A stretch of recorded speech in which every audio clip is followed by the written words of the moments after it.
कहानी की शुरुआत में कुछ एस्ट्रोनॉट्स मार्स के ऊपर हैं जो कि मार्स की मिट्टी पर कुछ एक्सपेरिमेंट्स कर रहे हैं। वो मार्स की मिट्टी के सैंपल ले रहे होते हैं ताकि मिट्टी पर कुछ रिसर्च की जा सके। तभी उनको एक खबर मिलती है कि बहुत जल्द मार्स पर एक भयानक तूफान आने वाला है। वो अपना मिशन बंद करके स्पेसशिप तक जाने लगते हैं, लेकिन तभी एक एस्ट्रोनॉट जिसका नाम मार्क वेटनी है उससे कोई चीज़ टकराती है और वो तूफान में गुम हो जाता है। सब एस्ट्रोनॉट्स मार्क से कांटेक्ट करने की कोशिश करते हैं, लेकिन मार्क से कांटेक्ट नहीं हो रहा होता। अब सबको लगता है कि मार्क तूफान में मारा गया। फिर सब एस्ट्रोनॉट स्पेसशिप में बैठकर वहां से वापस निकल जाते हैं, लेकिन मार्क वहीं मार्स की जमीन में जिंदा पड़ा था। उसके पेट में एक स्टील की रॉड चल जाती है जिसकी वजह से उसको काफी पेन हो रहा होता है। जैसे तैसे करके वो चेंबर तक पहुंचता है जो कि एस्ट्रोनॉट्स ने शेल्टर के तौर पर बनाया था। मार्क वहां पहुंचकर अपने पेट से रॉड निकालता है। मार्क का अब सब एस्ट्रोनॉट से कॉन्टैक्ट टूट गया था। अब वो मार्स पर अकेला फंस गया था। वो बहुत परेशान था कि अब वो वहां से जिंदा कैसे निकलेगा।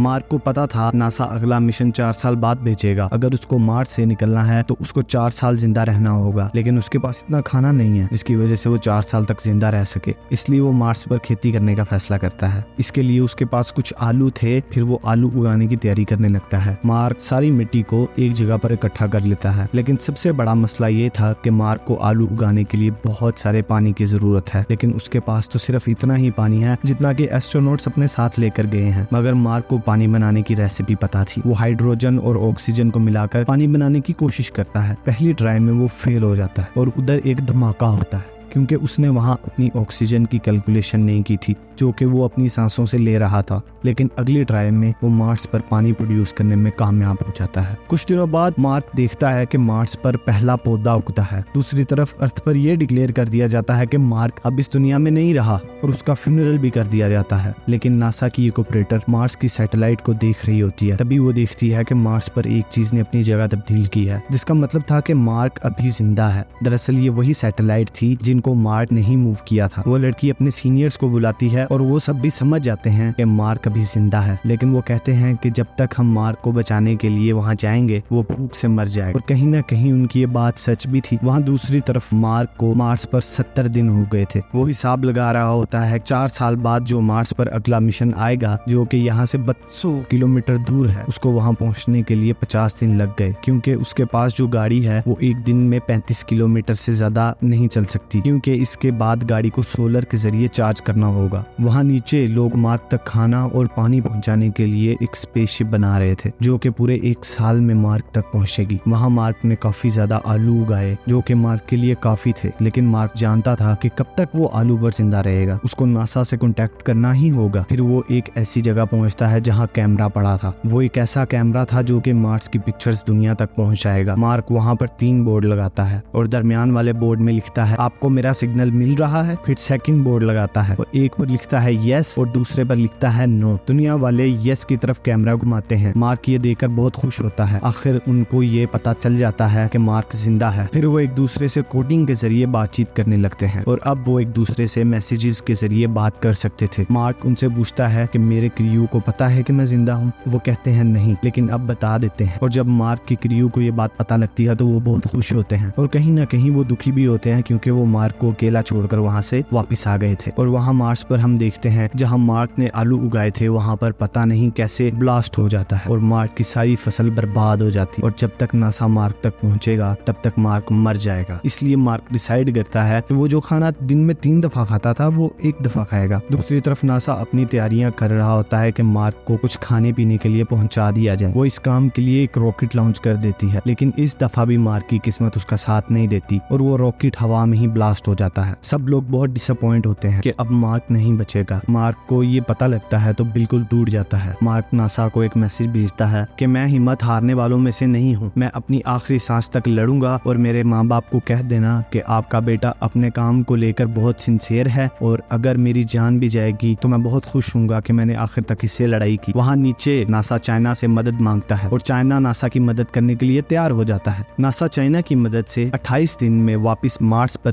स्पेसशिप लॉन्च करने की तैयारी करता है। लेकिन वहाँ पर मौजूद एक आदमी था जो इन्हें आइडिया देता है कि जो स्पेसशिप मार्स से वापस आ रहा है, अगर उसको दोबारा मार्स की तरफ कर दिया जाए और जो मार्स के पास पहली स्पेसशिप मौजूद है उसकी मदद से वो मार्स के ऑर्बिट तक आएगा और फिर बाकी एस्ट्रोनॉट्स मार्स को लेकर वहां से आ जाएंगे। लेकिन ये सब बहुत रिस्की था और एस्ट्रोनॉट्स की जान को भी खतरा था, इसलिए वो ये करने से मना कर देते हैं। वहाँ दूसरी तरफ मार्क अपना काम करने लग जाता है जिसके लिए वो यहाँ आया था। इसके बाद वही लड़का जिसने नासा को एडवाइस की थी वो मार्क के क्रू के पास जाता है और उनको पूरा प्लान समझाता है और कहता है कि तुम लोगों को ही अब मार्क को बचाना पड़ेगा। और ये सब नासा की परमिशन के बिना ही मार्क को बचाने का फैसला कर लेते हैं। जब नासा को ये पता लगता है कि इनके स्पेसशिप की लोकेशन बदल रही है तो वो उनको फूड पहुंचा देते हैं और चाइना की मदद से वो मिशन को सक्सेसफुल करने की पूरी कोशिश करने लग जाते हैं। और वहाँ मार्क उस स्पेसशिप तक पहुंचने के लिए निकल पड़ता है। फिर बैठकर वो मार्स के ऑर्बिट से निकलकर उस स्पेसशिप तक पहुंच जाएगा जिस पर उसके क्रू मेंबर्स हैं। मार्क 90 दिन के लंबे सफर के बाद वो स्पेसशिप तक पहुंच जाता है, लेकिन ये इतना आसान नहीं था क्योंकि स्पेसशिप का वजन बहुत ज्यादा था। इसलिए मार्क को स्पेसशिप के सब पार्ट्स निकालने पड़ जाते हैं ताकि इस स्पेसशिप के वजन को कम किया जा सके और वो मार्स के ऑर्बिट से बाहर निकल जाए। अब मार्क ऐसे स्पेसशिप से स्पेस में जाएगा जिससे स्पेस तक पहुंचना बहुत मुश्किल है। पूरी दुनिया की नजर इस मिशन पर थी। अब मार्क अपना रॉकेट टेक ऑफ करता है। अब उसका फ्लाइंग ऑब्जेक्ट स्पेस में जाने लगता है, लेकिन मार्क दबाव की वजह से बेहोश हो जाता है और उसका कॉन्टैक्ट सबसे टूट जाता है। सब लोग बहुत परेशान हो जाते हैं, लेकिन कुछ देर बाद उसको होश आ जाता है। सब बहुत खुश हो जाते हैं, लेकिन यहाँ पर एक और मसला आता है। वो मसला ये होता है कि